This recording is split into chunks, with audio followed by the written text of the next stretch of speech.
Welcome to MetalCast, the podcast where we're turning up the heat on all things metal, roofing. On this show, we'll explore the world of metal roofing from its durability to design, expert insights, and more. Join us as we bang out the details on the toughest roofs in the game. Get ready to unleash the power of metal roofing. Hello, and welcome to MetalCast from Metal Coffee Shop. My name is Heidi Ellsworth, and we are here today with a follow-up to a previous podcast that I was so excited about, and that was with Bobby Mesmer. And he, with RMGErectors, Constructors of Montana, that's a big mouthful, but I have to tell you, I met Bobby at the MetalCon show last year and have been so impressed. And I'm just so excited to talk to him some more. And today it's about mergers and acquisitions. Welcome, Bobby. Hey, how you doing, Heidi? It's great to be on. Thanks for having me again. Had a blast last time. Looking really forward to what you come up with this time. And I told you we'd have you back. This is great. I love this. I love spending time with you and helping out and helping the industry in any way that I can. I love it. Well, I tell you what, today's topic is a hot topic. It is happening in all of the trades, no matter what segment you're involved in. But before we dive into that, let's start with, can you introduce yourself and tell us a little bit about your company? Yeah, absolutely. I am the CEO of RMGErectors and Constructors. We are the world's largest pre-engineered erection company. Pre-engineered market is a very niche market. So when we say that we're the largest in the world, a lot of people think massive, massive companies. In our business, we are a massive company. I think that we closed out 2023 year, over 7 million square feet of buildings erected. 2022 year was 44.5 million square feet of buildings erected. And to put that into perspective, most of the average erectors on the large side do about 2 million square feet. Wow. So we're really accelerating and really growing our business extensively. We've been in business for 24 years. We've been doing this a long time. We know this business really well, and as of recently, we actually for a 2024 year, we just started our own private label manufacturing division to our company. So we are engineering, detailing in-house, and private label manufacturing our own pre-engineered buildings and then erecting them to our customer base. So that's a little bit about us as a company. I mean, yeah, it's been a ride, that's for sure. Right. Well, congratulations. That is a lot of great growth and just creativity, innovation. And you and I talked about this last time, but really looking at doing things different and that fits your culture. Maybe just to remind everybody about that, talk just a little bit about that. Yeah, I think it's interesting to talk about, right? Businesses tend to replicate other businesses, and I think I said that to you before. Like, the problem is that everybody just does it the same old way, and nobody's innovative. Nobody's looking at things differently. Nobody looks at ways to cater to the client better, to cater to the end user better. What can I change in this industry? And part of that is the industry in itself too. What you end up with is you end up with a little bit of condescendingness from the industry itself. When you say, hey, this is the way I'm going to do it, people come back at you and are like, that's not the way it's done. Yeah. That's not the way it should be done. This is the way it needs to be done. Well, what makes you right and makes me wrong? Right. And I don't know that there's anything that makes anybody wrong. And at the end of the day, like we felt that in our erection business, because of the way that we attacked erection of the buildings, was we were met with, that's not the way it's done. That's not the way you should be doing it. That's not the way I've done it. And we've always turned around and said, we don't care. And then when we broke that mold, now what's interesting is everybody's trying to duplicate what we're doing after they all told us that we were wrong and naive and stupid and all of those things for trying it that way. And we've really innovated. So I think too many people stand in their own way with that. If you have a better idea or you have a better way, try it and make it happen and see what it does. It's so funny because that's exactly where we've been. You and I talked about this before, both being entrepreneurs. And I had the exact same thing telling us about the coffee shops. You can't do it that way. That's not how publishing works. You can't do this, you can't do that. And we just kind of did what we felt was right. And I think that makes a big difference. And so I would love, along that veins of entrepreneurship, if you could share a little bit of your history as an entrepreneur. And that's going to lead us into kind of talking about buying and selling businesses. Yeah, so wow, it's been a journey, right? It's been 24 years of this, but it's interesting. So when I started this company, we started out as actually a general construction company, and we were doing large scale GC work, a lot of government work, and we fell into the pre-engineered business, right? And when I say we fell into it, we were doing some pre-engineered work, very small stuff. And then one day we got involved in an airplane hangar on a military base, and we buying the building was easy, right? There's 40, 50 manufacturers out there in the country you can buy the building from. So we ended up buying the building, but we couldn't find anybody to erect the building. So we put together a team of guys. We go out over there, and I go out with them, and we erect the building. And I'm like, I stand back at the end of the day and I look at it, and I still remember me standing there and looking at it and being like, that's it. Like that's I can't find people to do this. Like what's the matter with this industry? Yeah. So then on the same job site, this is on a military base, another building, another hangar comes up for bid. We bid it. We don't win the bid. A competitor of mine wins the bid, but then they hire us to erect it because they had the same exact problem. And so, instantaneously I see a void. I see what's going on in the industry, and I say, you know what, we're going into this. And that's where the business started.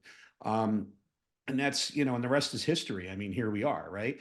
Right. Now, along the way, one of the things that I've done as an entrepreneur is I've always seeked opportunity, and I've always looked at things and ways to do it better.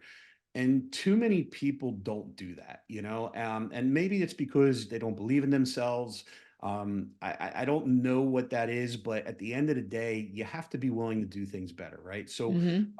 when we were in the general construction business, I always had the mindset of vertically integrating, like, and it wasn't, and I didn't know what vertical integration was until I started to do it and people talked about it. And I'm like, oh, is that what that is? Like, so for me, it was like, so one of the first companies that we started outside of my current business was a distribution company. And I started that company and wanted to distribute products because I understood through conversation and listening to people how the distribution business worked in certain aspects of distributing. And I'm like, well, if I could distribute those products to myself, and then take that margin, instead of putting that margin in my pocket, pass that margin along to the customer, pass that savings along to the customer, it creates a spread between my bid and the next person's bid, guarantees me the work. I control more of the product, and I control my outcome at that point, right? And so makes a lot of sense. Most people, again, no, you can't do that. It's not the way business works. You can't self do this. But I did. And then we became a very large company. Under most companies that sell, we ended up selling that company in 2008, 2009. And we ended up selling to a big box company. As most sales, we have an NDA in place on that, but we ended up selling it to a big box retailer who turned it into a multi-billion-dollar company at that point, based on my background and what I did. Wow. So that was, so that's one good example of it. Another good example was I got involved in another business, in a franchise business, had a partner in it, and we got involved in franchises and we built the franchise business up. We ended up selling to private equity. That particular business, again, I have some NDAs in place, so not a lot to talk about Yeah. there, but we can talk about the success of it because we went from one franchise facility to 54 franchise facilities, Wow. and ended up selling that. That was a couple $100 million sale that we ended up making. And it was an excellent it was an excellent entrepreneurship because what I brought to the table there was my expertise, and they had their expertise, and we combined that to make this franchise successful. And so And so I wasn't scared, to venture out and look at opportunity and say, "Oh yeah, we can do this. You're already asking me to do it, so if I'm going to do it, how about we be partners?" And again, thinking outside the box, what I said was, I will give you my construction at cost, and my buy-in is my percentage of profit and overhead and everything else. And that was Nice. my buy-in, right? And it was a great deal all the way across the board. Yeah. So that's just some of the stuff that I've done over the years that have from selling organizations and building them from nothing, to being a successful sales side of things. And then I've used that skill set to continue moving RMG Erectors, to where we Yeah. are. And keep growing it Mhm. substantially. Well, okay. So, you know, as you were talking about selling your businesses and you just kind of talked about that and your experience, why is it important to talk about selling your business? And I am honestly very interested in this myself because I'm a business owner, everybody has their own business, and you kind of think, oh, I shouldn't say anything, I shouldn't talk about it. But I'm just curious, is that something that you should be talking about, or is it not something you should, something you kind of keep close to the vest? Um, yeah, I think there's a couple sides to that conversation, right? Number one, yes, you should always be talking about it. You should always have the mindset that everything is for sale. Because small business owners don't ever believe that somebody or they're capable of selling their company. Who wants it? Because when you look at the world, the only sales that you hear are the big sales, right? This billion-dollar company selling to that billion-dollar company, and Yeah. nobody thinks that they're in that league. And for small business owners, you are in that league, and if you have a good sustainable business, um, somebody may want to buy it, and it might even be your competition. So yes, you always want to be talking about selling your company. And the other part of that is the reason is because when you talk about selling your business, it puts you in front of people, and conversations with people that open up new ideas and new doorways for you that you otherwise are not thinking about. Yeah. And what that is, for instance, your bookkeeping, right? A lot of small business owners, I've talked about this before, a lot of small business owners don't see the need of hiring a controller in their business. So it's either them or their wives are still handling the books. Huge mistake. Huge Yeah. mistake. Great idea, but a huge mistake. It really holds you back as a business owner. But so it opens up that dialogue about what type of accounting you should be doing, how your accounting works, how hiring a qualified accountant, even though they may cost you 20, 30, $50,000 a year, how having that accounting firm who costs you that kind of money actually saves you money in the long run. How you set up your books, keeping yourself the proper way to have your books set up in an organization that keeps you out of the eyes of the IRS. I mean, nobody wants to be in their crosshairs, obviously. No. And then it leads to the conversations that you're gonna have with other people that know people, right? This person knows that person who's going to talk about something. And the next thing you know, you're in a room having conversations with people who say, "Hey, I know somebody who wants to buy a business like yours, to extend upon what they're doing or to grow their business." And I'll even take it one step further. We as a company with our growth, one of the things that we want to do as a company is start buying other erection companies around the country. We're looking at that. We're talking to people. So if I am somewhere or I am at a conference, and let's say I'm at MetalCon and somebody is talking about selling their company, and people know that I'm in acquisition mode, that then gets back to me, and next thing you know, you're having a conversation about how I come in and I buy your company and take on that burden. Otherwise, the doors don't get open. If you just stay quiet about it, what can come about it? Yeah. So true.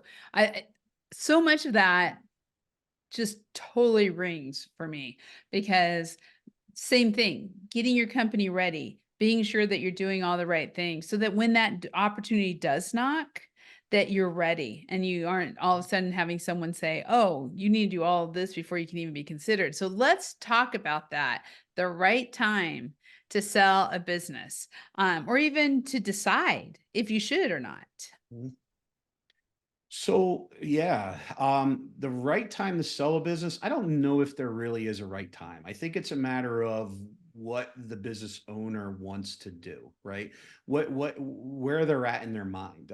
Everybody has different ideas. Typically, you hear about somebody selling a business because they have no succession plan. They're not handing it down to children or anybody else. There's nobody in the organization that could buy it from them. So that's typically the conversations that you hear, right? These people, that's when you hear they're either closing or selling. I think that everybody in business, no matter where you're at, even if you're 5 or 10 years in, you should consider, what it looks like to sell your company, because what happens is that puts you on a path to want to do better. Because then what you do is you say to yourself, well, if I'm doing $5 million in business a year and my EBITDA is based on 10%, so 500,000, you now know where your valuation of your business is going to fall. And so that gives you that perspective. So then when you start looking at it and you say, oh, well, if I sell my small business, it's only a small business. So I'm not going to get a standard multiplier like the big businesses get. So I'm probably going to get a 3 or 4. So my business is worth $200,000 on the sale, Mhm. because the person coming in is buying a book of business and their people. And really that's what they're getting for it. It makes the business owner look and say to themselves, well, geez, I think my company's worth more. But it may be in your mind, but what it's worth really in the world of sales and buy sell, it is what it is. So what it does is it forces the business owner to stop and take a look and say, wow, I want to increase my business to make this more profitable so I can walk away with a bigger sale agreement on the backside. And then it also allows you to diversify your business, to be able to look and make yourself unique in the business. What differentiates yourself? How do you differentiate yourself in the market? And so again, all this conversation really leads up to creating questions that you're going to ask yourself and hopefully make changes to make yourself more marketable. Yeah, that makes total sense. It makes total sense. And I have to say, we've gone through a lot of those steps just because as a company, I think you need to, especially if you have an operating system where you're doing your planning and your goals, you need to be talking about that in order to, excuse me, in order to really be able to go to that next step and continue to grow your business. Okay. Excuse me. What are the key differences? You just mentioned this earlier. What are the key differences between succession and mergers and acquisitions? So I know that's a simple question, but I think it's good for everyone out there to kind of hear the difference in the different thought processes. Mhm. Yeah, so succession is exactly that, right? It's creating your legacy and leaving it either to children or somebody within the business who has been with you a long time, and passing that business down to them. And it's never normally a pass down. I mean, it can be both, but most of the time the owner wants a buyout, right? Nobody's creating something and then giving it to somebody, even if it's children. At the end of the day, if I'm passing something down to my kids, they're going to buy into it and they're going to buy me out. And whether we structure that over time or whatever that looks like, it's the same thing with somebody who's in the business. You have a vice president who's been with the company for 10 years. He knows that I want to leave. He says, I want to buy the company. You create the succession plan. And it keeps the company name the same. It keeps everything the same.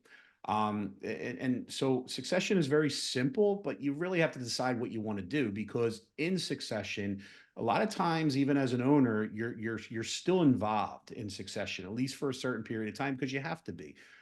So you got to be very idealistic in what you're doing, very understanding of what you're doing. Now, succession can also be a problem. You see it in small to massive companies where the owner who built the company ran it for 40 years, hands it down to their kids, and in 10 years the kids bankrupt the company. Yeah. That's a bad succession plan. So you have to really think carefully about what you're going to do there, because your kids are not always the best solution to take over the company. Right. um, Now the second part of that is mergers and acquisitions. Merger is really a combination of multiple companies, where you would still per se have operation of you become a division of somebody else, so you would per se have operational control of your side of the company still. And then what would happen but you're still answering to them because technically they bought you, but you merged with them and you're still operating the same. So it gets kind of messy. Mergers tend to only have a short period of success because the owner who got merged with tends to not like the way the other company they merged with operates and says, I'm done, I want out. You see that a lot going on. Yeah. So, and so if you're going to do a merger, you have to understand who you're merging with and be okay with them. You have to be able to say like, look, I get it. And most people are not. So that Yeah. is very key point there. Acquisition in my mind, I think if you're going to do any of that, I think acquisition is always the best thing. When you get to the point of wanting to sell your company and you get comfortable with the idea, look, understanding that you're selling your company, it's like selling a child. That's not something everybody does every day, right? You know what I mean? Like, I hope Right. nobody's selling children out there, but you get my point, right? And this is your baby. I know for my company, this is my baby. This is where I put all my effort. It's a big decision to make, and it's a hard decision to make. So what happens is when you decide to sell and you start running down that path, it does take a little bit to get comfortable with, but you do eventually get comfortable with selling. And when you do that, it opens up a lot of doors. So and when you're ready to sell, sometimes you're just ready to be done. And it depends on at what point you're selling in life. Most of the time most people I'd be willing to bet are selling organizations. They're probably in their midlife, maybe a little bit later in life, and they're selling and they are ready to be done. And that is the cleanest, it is the best way to do it.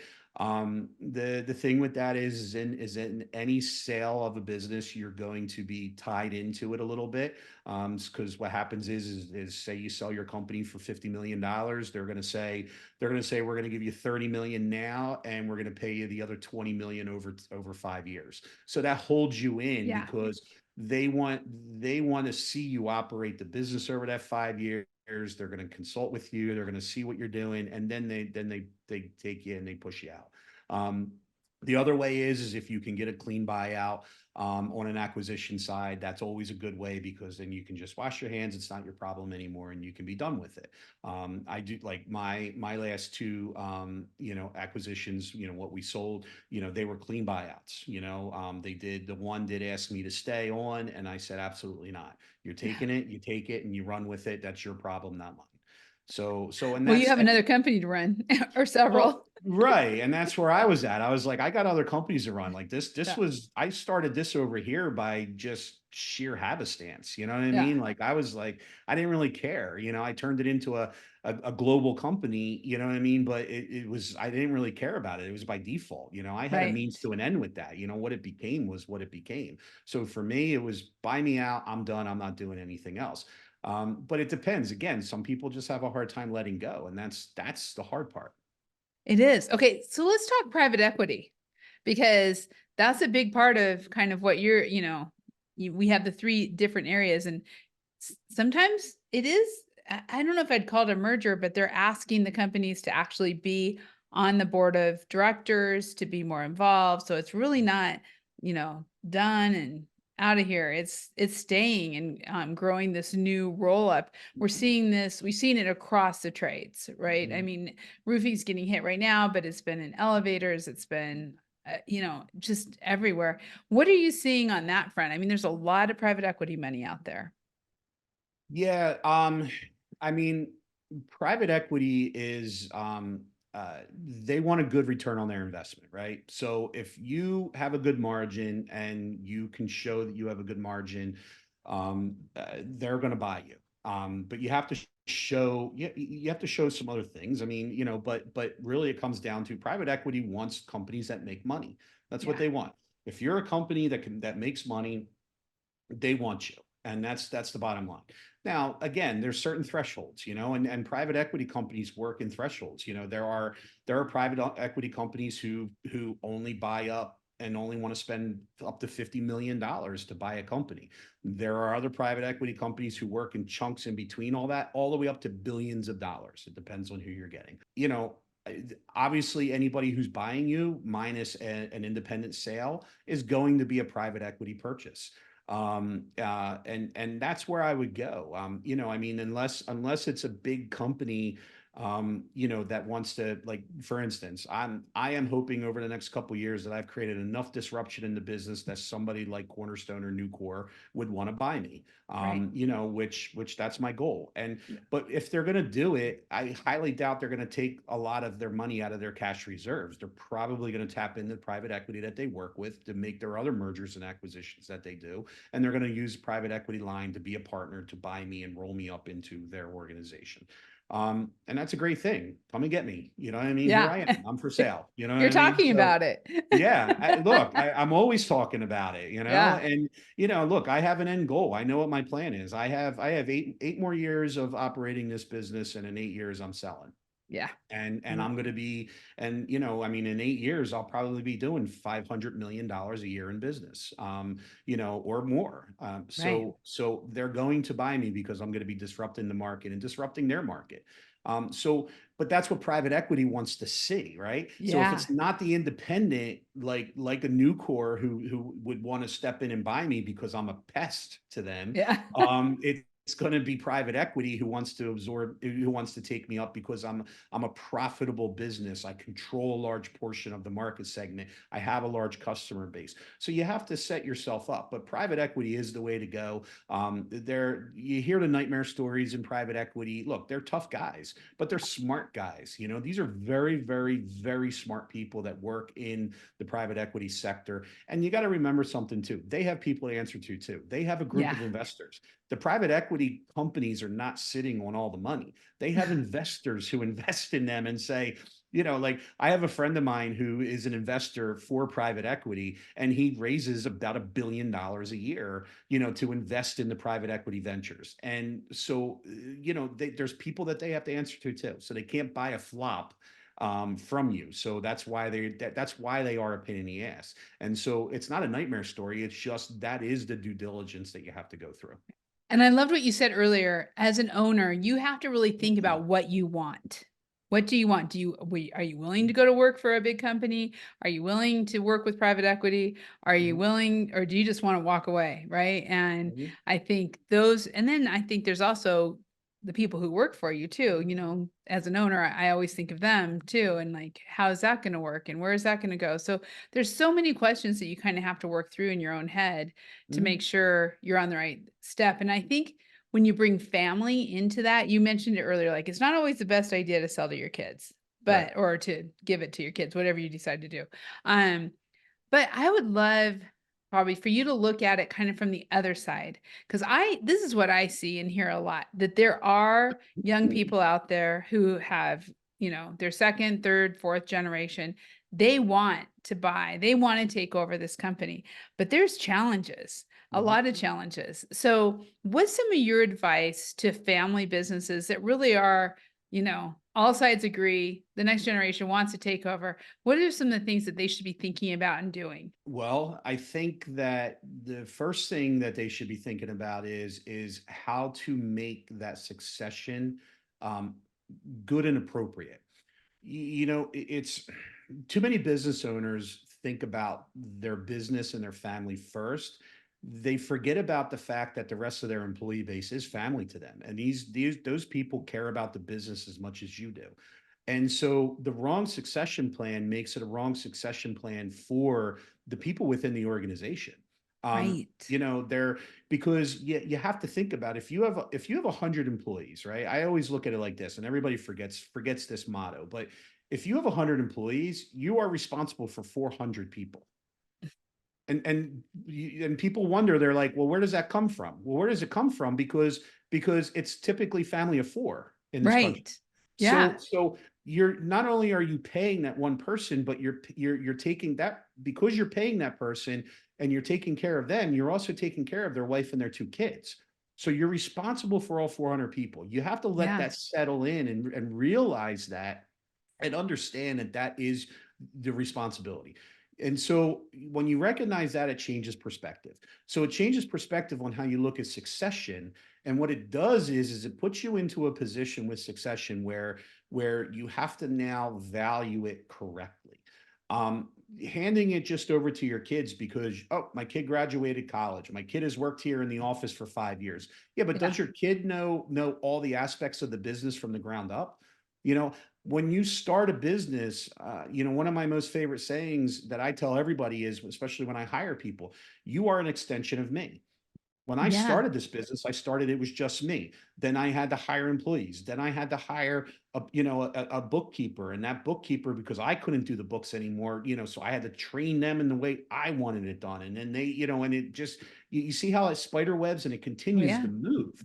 And so when you typically, what the mistake that people have in succession, especially family succession, is that they hand it to somebody who is ill-equipped and ill-prepared to take it. And they think that just because they have the same last name, that they're obligated to it. And I'm sorry, but you're not. Right. That's a wrong attitude to have. It's the wrong position to have. You're not obligated to anything. I tell my kids all the time, I have the business. You have nothing.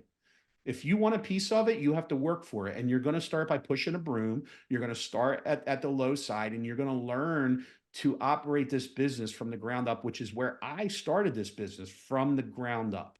And then on Exactly. top of that, you have to build the respect of the people. You have people that have been with this company for 20 years. And you think that as a 30-year-old, if that's how old you are when you want to take it over, that you're going to step in over here and you think you're going to know more than the people who have been here helping it out for 20 years and help make it what it is. That is the problem. That is the issues and in succession. And too many people are like, well, my kids, my kids. Look, love your kids, but this is business. This isn't Right. family. Yeah. And that's a huge mistake that everybody makes. That, wow, that's great. And I love the part about starting at the very beginning. Cause I mean, I'll be honest, I have a family business, but the kids who work for us and all of our employees all start at the same level and work their way up, so that they understand the business and what it's about. And I think I agree with you 100%. So important, because too often people just want to jump in at a higher level and then failure. Okay. I love this conversation so much. I could go on for an hour. This is so good. But let's go to kind of start wrapping it up a little bit, and let's talk about your advice to contractors out there right now, or building or business owners who are looking to sell. What should they be working on right now, and how do they get started down that road, much like you're on right now? First things first is get your finances in order. Again, we're talking about business owners that are small business owners, right? Hmm. Right. These are small businesses, and the finances in all small businesses are typically a mess. They really are. And it's not a problem. It's not anybody's fault. It's just, again, most people, they just don't know better and they don't see a value in it. And the value is going to be in it when it comes time to sell, because what's going to happen is it's going to restart the clock. So it takes time. You have to have 3 to 5 years of good, clean, substantiated, audited financials, that you can look back on and that they can look back on and see the history of what you're doing. Yeah. So finances are big. Pay your taxes. Small, and I don't mean that like the small businesses are not paying their taxes. What I mean Yeah. by that is everybody looks to reduce their tax burden, right? And that's what you do when you're a small business. How do I pay myself? How do I take dividend? How do I write this off? How do I do this and how do I do that? That takes my earned net income and reduces it to reduce my tax burden. Hmm. And that's a good mindset when you're a small business. But as you grow, when you make banking relationships and when you look to sell, the more taxes that you pay means that's the more money that you made. Okay. Paying taxes means making money. That's the bottom line. And that's how finance people look at it. That's how economists look at it. That's how private equity looks at it, and that's how your banks look at it. And if you're struggling to get bank loans, I'm doing $5 million in business a year. Great. But if you're struggling to get a bank loan for something, it's because your finances are just completely out of order. And you're not paying taxes. Pay the taxes that you're supposed to pay. Change the way you're incorporated. Keep yourself as an LLC, but move over to an S corp to operate differently, create a different tax structure, and set yourself up for success. If you did $5 million in business a year and you made $1 million, but you reduced that to nothing, that's not success. Success is you made $1 million and you paid 200,000 in taxes. That's success. And that's what they're looking for. So those are the couple initial steps. And then create a company structure, a company organization. One of the key things is if you're too involved in the success of the company as an owner, you're not marketable to people. And in different companies, right? So it's like, so I said earlier that I'm looking to start buying up erection companies around the country. I don't care about the owner in that purchase, because they're folding up into me and I'm buying basically their people and their book of business. It's a different type of purchase.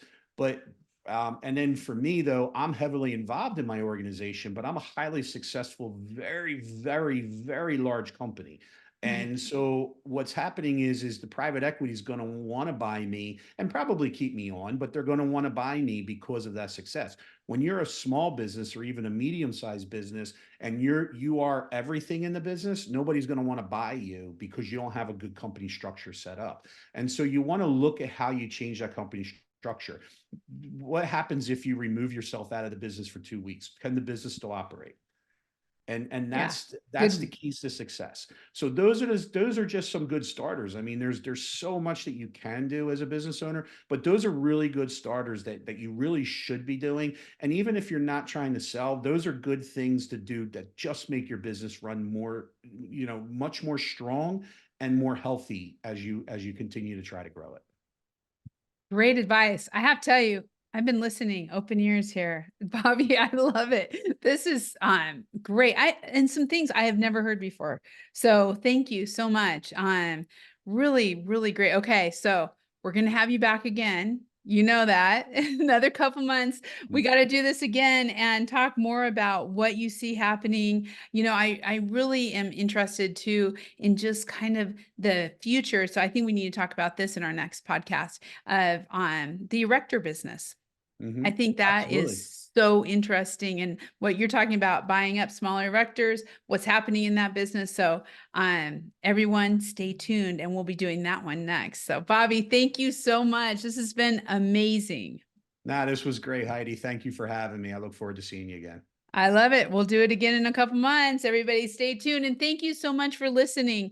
Please check out all of our MetalCasts on Metal Coffee Shop under the RLW or Read, Listen, Watch section. And be sure to subscribe on your favorite podcast channel to get the notifications so you don't miss a single episode. And don't forget about YouTube. Yep, MetalCast is on YouTube. You need to subscribe and ring that bell, and you'll know every time we come online. So everyone, have a great day, and we'll see you on the next MetalCast. Ready to raise the metal roof? Subscribe to MetalCast now and stay tuned for all things metal roofing. Go to MetalCoffeeShop.com to learn more. Rock on, and we'll catch you on the next episode.